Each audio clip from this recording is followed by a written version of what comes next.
You want to unfuck your shit? This is live. Yeah, that's being recorded. Hey, listen, if you want to unfuck your future, then come and join us in the Real Vision community.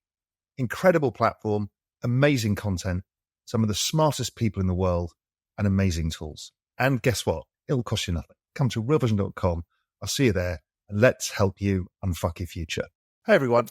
As you know, Solana is one of the ecosystems I'm the most interested in. I've been incredibly bullish.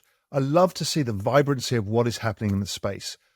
Unfortunately, I couldn't make Breakpoint this year, but the stories have been amazing. I heard the talks are incredible, and we're really proud of Real Vision to give you talks from Solana Breakpoint 2024 in Singapore. I really hope you enjoy them.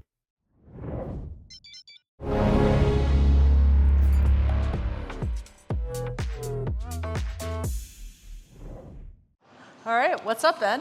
It's great to see you here. Amazing event. Yeah, it's awesome to have you here. I think the first time we actually met in person was this time last year. Yeah. Yeah. Actually, we gifted Ben one of the Saga phones, which ended up being actually pretty valuable memento. Yes. Yeah, very good. Yeah. So I'm curious, Bybit has been breaking all sorts of barriers and doing an incredible job over the last couple of years. I even wanted to learn for myself, how did you get into crypto? Like, what's your background? What's like the founding story of Bybit? So yeah, we founded in 2018. Back then, my background, I was running a retail Forex exchange. So I was always facing retail, doing kind of an exchange part of the business. By 2017, I really got into crypto because all these ICOs, lost a bunch of money, and I want to find out an area that I'm good at. I want to devote into the industry. At the time, there were only two exchanges, being BitMEX and OKX, that offers derivatives. For me, my forte is on the margin and derivatives trading.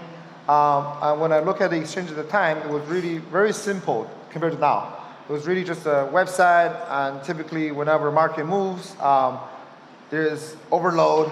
You simply kind of open the exchange. So for me, I felt like traders deserve a much better trading experience, and that's how kind of Bybit was founded. The idea was trading everything by Bitcoin, so Bybit. We always say trading the world bit by bit.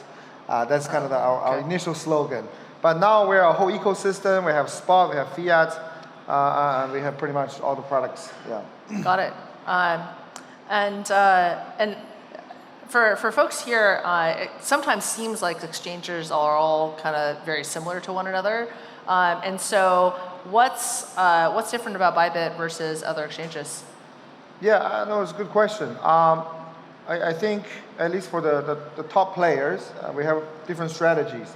I think with the last kind of previous circle on how exchanges position themselves is that actually in this industry exchange has been the meme kind of center the stage, where we see exchange should be the one setting up the stage and let the ecosystem, the projects go on the stage. So we see ourselves as completely infrastructure players, and this is why Bybit, we don't have our own ecosystem, or in the way that we don't have our own chain, our own type of Web3 play.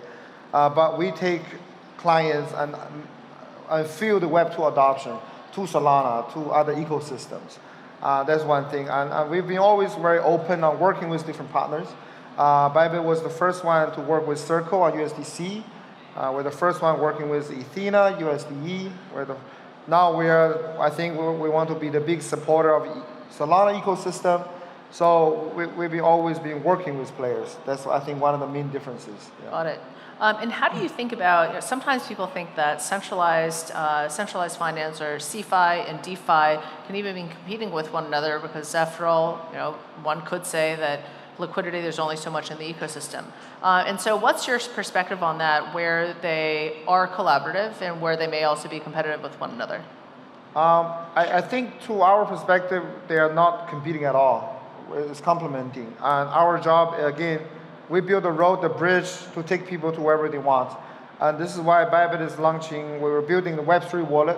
We also see that other exchanges are building their Web3 wallet. So that I think at the end of the day, we don't build the city. Solana, you are the city. We take clients to you. If it's, for example, new clients who don't know much about crypto, they need something that's familiar with the email registration, they can get access to, then we take them there. At the same time, if you want to explore Web3 and you need something similar, the exchange offers that as well. Because typically you see that with Web3 wallet, you need a lot of investment, a lot of infrastructure. Yep. And this is where the central exchange have the resources, the manpower, to build these big, massive Web3 wallet to support these type of functions. Yeah. Got it. So recently, there's been a couple of new LSTs on the market. It's BB Soul. Yes. I'm joking, that's our new baby. Yes, yes, yes. And so how does that play into the CeFi, DeFi, like the Web3 strategy of Bybit? Again, we don't really distinguish. It's one of the biggest asks from our community, from our users, is that, hey, there's all these different Solana LSDs. And Solana being one of the most adapted ecosystem, and you have a lot of token holders on Bybit who want to use Solana to trade as collateral, but at the same time earning a yield. So for us, it's quite normal and very easy just to say, hey, we discuss with the team, how do we participate in this LSD ecosystem? So that allows our users, while holding Solana, can earn the yield and trade at the same time. So it's really from that perspective. But I think the team is also talking to Solana team extremely close to figure out what are some of the other ways we can take this forward.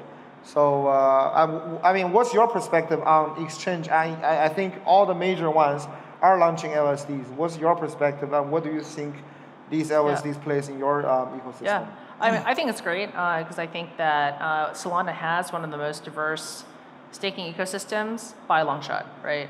And one of the most diverse and also one of the most innovative staking ecosystems. And I mean, as it is, I think, over 200 million users in crypto are using centralized exchanges. It still is the number one kind of channel of adoption and product market fit, user market fit in this entire industry as the additional use cases get built out. And so given that, having sort of diversity of assets that provide users with what they want, I think it's pretty cool. In addition, I think that the more there's representation of those assets in the primary venues of liquidity, the more that you can create, people in the ecosystem start to create interesting products like using LSTs for collateral. And that helps also, in my mind, boost the entire ecosystem. So it's all about, once you have liquidity in a certain asset, and there's a lot of economic loops that can be built around that. So yeah, one trend we're seeing is the moment we're launching BB Soul, which is the Bybit LSD, you will start to see other clients who are not holding Solana will be switching to Solana because they want to be earn a yield on top of whatever they're trading. Because now all the exchanges are supporting multi-margin system. So you can use any token to trade anything, whether it's Bitcoin or Ethereum. So it's really kind of helping the token holders that if you believe in the system, you believe in this ecosystem, you can just hold and keep earning. And that kind of gives Solana a competitive advantage compared to other tokens that don't have the SSD so easily. Yeah. So what's next on Bybit's radar? Not necessarily as regards to Solana ecosystem, but what are kind of like the next few things that you're focused on? Yeah, I think one area we want to really focus on is the Web3 wallets. Currently, I think you have other exchanges doing a really good job.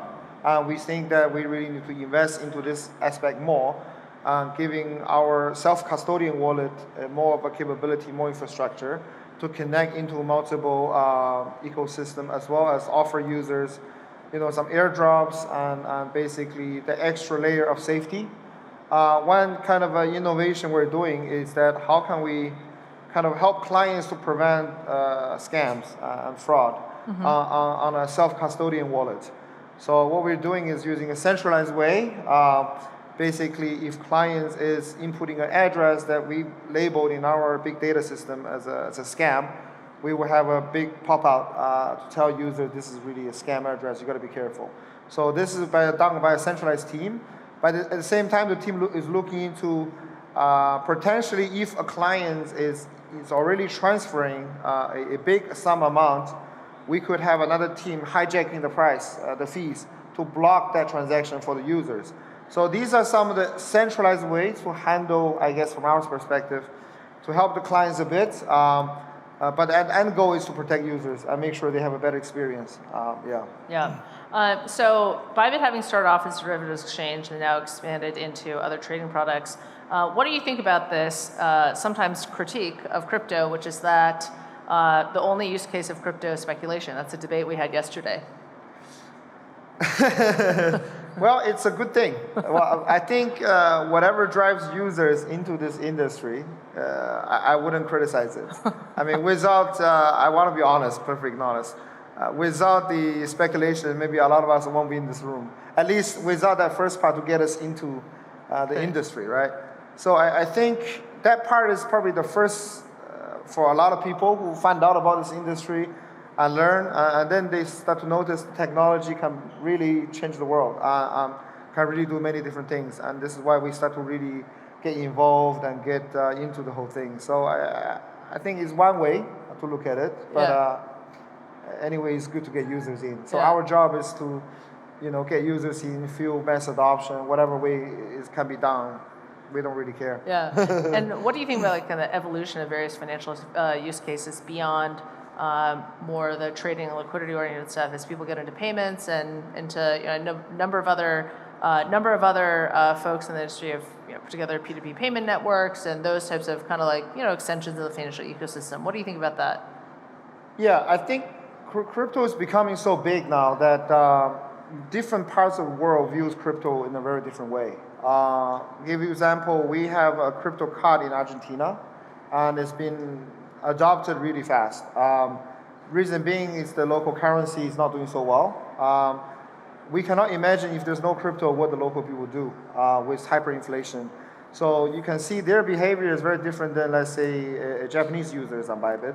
They would switch their salary immediately into stablecoins or Solana or these tokens, and they would use it as a bank, use Bybit as a bank app to daily access, use the crypto card to go shopping and buy coffee, and doing really that aspect. So for these countries, crypto has really become their day-to-day and replacing their financial systems. So I think that's one way. And you have not other countries that's really good at airdrops, other countries really good at trading, so it's more covering different aspects.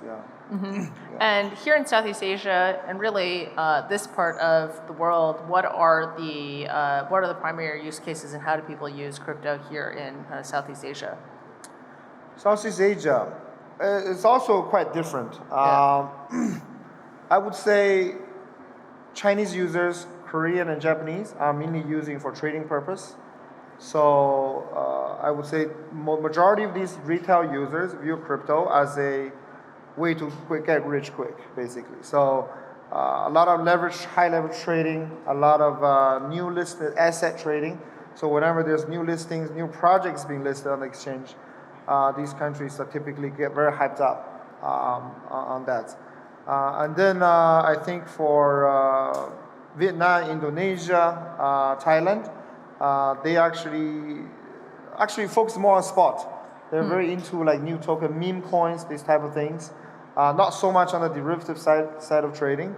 So you start to see different kind of patterns of different players. I don't know, what is your perspective on Southeast Asia users from Solana perspective? Yeah, well, it's something that I'm trying to learn more about. My perception of Southeast Asia is that you have a lot of currency fragmentation in a place like Southeast Asia. So you have relatively mature economies, a lot of currency fragmentation that also sit between hegemons of, I guess, the South Asia and North Asia, right? So I wonder even though this is potentially interesting, you come from an FX background, but I wonder at some point, when are we actually going to start to have FX markets come on chain? Right now it's all, I don't know what the dominance of USD stablecoins are, but it's significant. It's extremely dominant. Will there be actually FX markets on chain, or back to the other, is it really just all about speculation, which means it's going to be a US dollar oriented economy? No, we're seeing, so typically for the markets, the clients that are very good at trading, they have that desire. We actually listed, we have a new product called MT5 that's listed. And we start to see these countries I mentioned, like Japan, Korea, Europe too, are very good at trading Forex. So in the product, we have Forex. Especially, I think last week with the US Fed dropping rates, there's a lot of volatilities with Euro USD and gold. So these clients are trading. So for exchange like us, we have traders that are hardcore and looking for volatilities. And if you ask them what's new token, this ecosystem, they're like, well, I don't care, I don't know. I'm just here for the volatility. So, but then you have, I think your audience is more into the tech, the ecosystem play, so it's different, very different players. Yeah. Got it.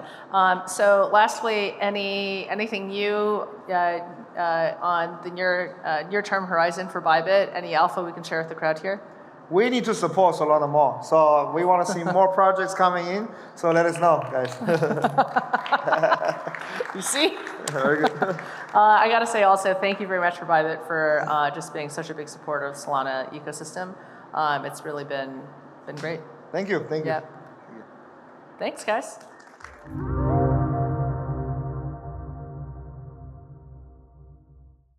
We hope you enjoyed the video. At Real Vision, we help you understand the complex world of finance, business, and the global economy with in-depth analysis from real experts. Join the revolution at realvision.com.